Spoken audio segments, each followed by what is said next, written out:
Dans cette vidéo, nous allons parler des fractions. Qu'est-ce qu'une fraction? On pourrait dire à première vue qu'une fraction, c'est un morceau de quelque chose. Le meilleur exemple pour illustrer ça, ce sera encore la pizza. Donc j'ai une pizza, si je la coupe en deux, j'ai deux demi-pizzas, deux demi.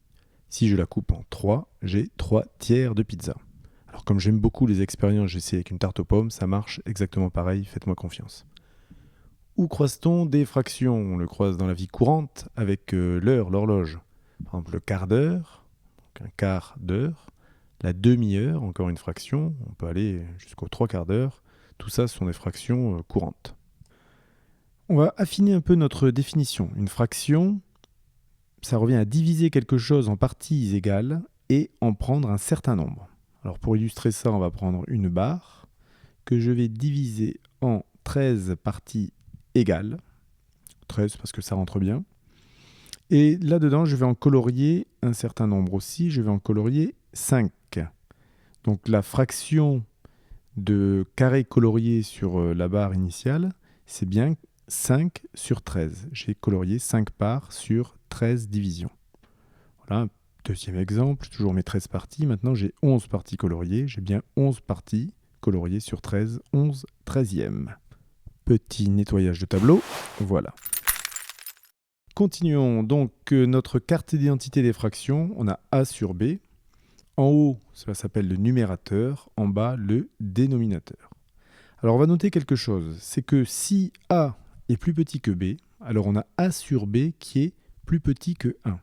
Je le dis autrement, si en haut c'est plus petit qu'en bas, notre fraction est plus petite que 1. Dernière manière de le dire, toujours avec la pizza, plus vous découpez la pizza, plus vos morceaux sont petits.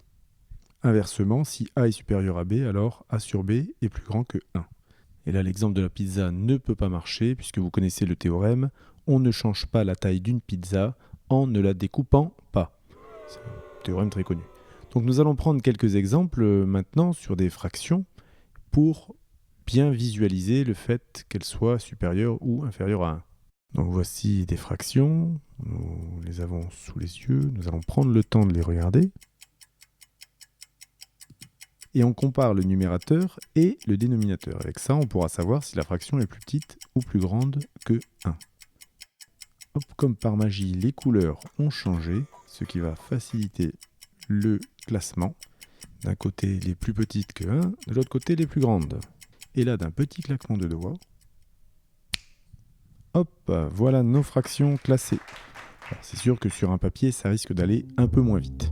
Donc on rappelle, la fraction a un numérateur, un dénominateur, et on a compris dans quel cas la fraction est plus petite ou plus grande que 1. A bientôt pour les opérations sur les fractions.